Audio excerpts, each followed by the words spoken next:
Welcome to the Bourbon Retriever. My name is Chris, and today we are talking about the Kentucky Senator, the 9 year. But the reason I'm talking about this today is because I want to let you guys know about this before it potentially sells out. Let's go and jump into it.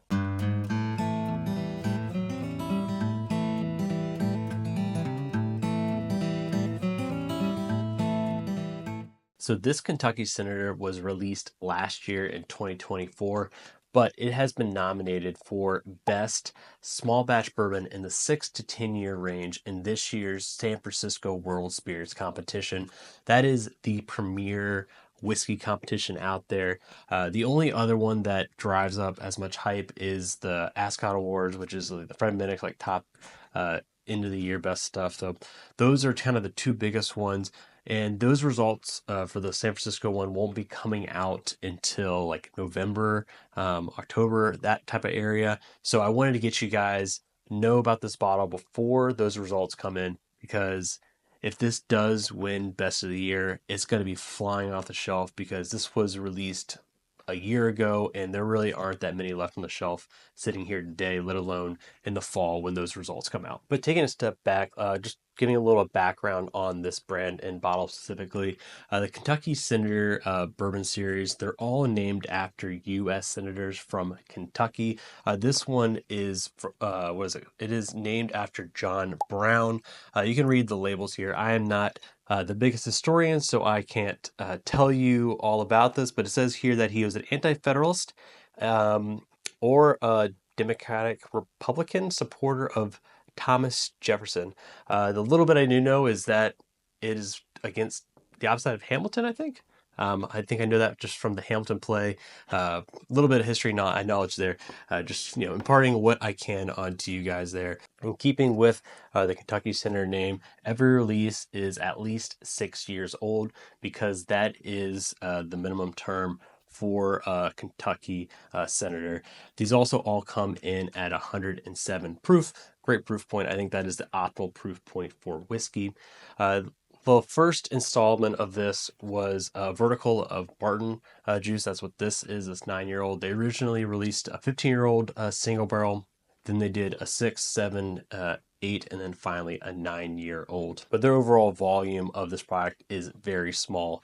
They start with roughly 6 barrels for their blend, and they actually go through and taste them, and then they pick actually the second best one to be their single barrel. That way the best one can help mold out the blend of the other barrels. And this one specifically here is the pick. Liquor Barn always does the picks of these every year. I don't know how many bottles came out of the single barrel, but the final blend of the other barrels was about 1,200 bottles. That is a relatively small blend, which understandably is why the price on these bottles is a little higher than you would find from legacy distilleries, which can spread their cost over a ton more bottles. The MSRP on this bottle was $120.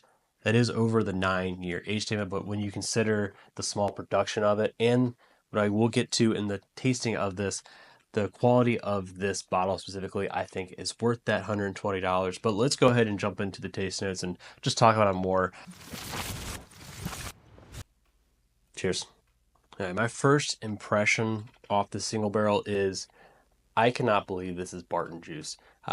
If you told me to guess blind what it is, I would guess a really good Russell's product. I get that specific turkey funk. And that's kind of the mid aroma, mid palate. I don't really quite know how to describe it besides saying turkey funk. There's kind of this like cinnamon, allspice, a little bit of just like, I don't know.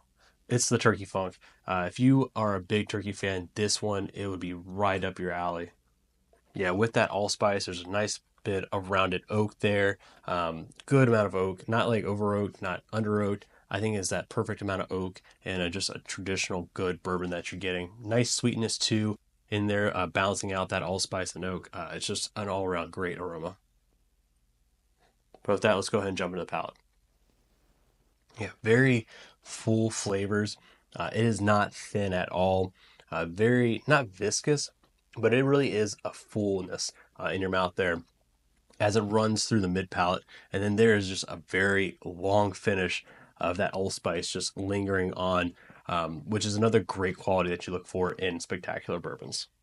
Yeah, to me, this is like a perfect mixture of if you took like the best Wild Turkey 101 products and the Russell Reserve products and kind of married them together, because you're getting that light, crisp, sweet notes that you get from Wild Turkey along with that nice funkness. And then you add in a lot of that more fullness that you get from Russell's barrels along with that oak. And you just add those two together. And I think it brings the best of both of those worlds together. And I'm a big turkey fan and I love those notes, and that is probably why I'm digging this pour so much. Yeah, the sweet notes, I'm getting a lot of like citrus notes.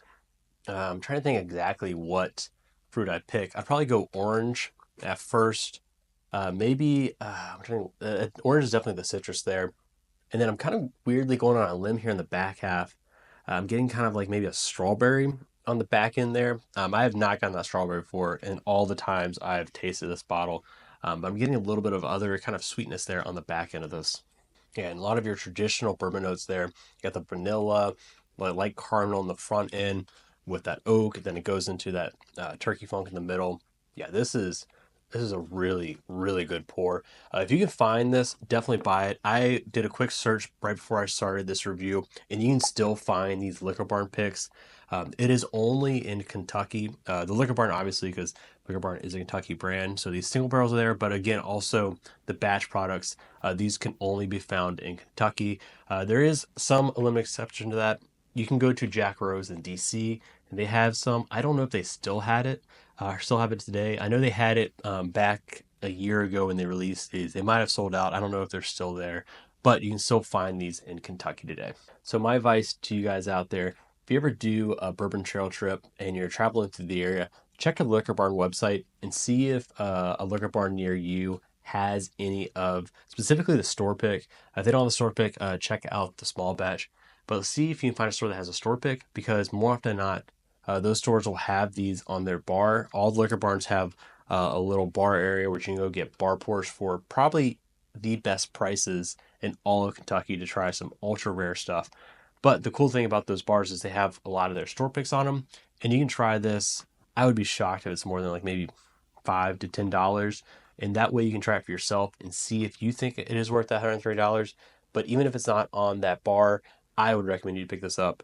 Take a flyer on it, because I think it is a phenomenal pour, and one, if this does win whiskey of the year for that small batch that's 6 to 10 years old, you don't want to be kicking yourself that you end up passing on it. So that's my review of the Kentucky Center. If you're enjoying this content, hit the subscribe button. That way you don't miss any of my future videos. And if you want to see more videos, check out this video here. And until next time, cheers.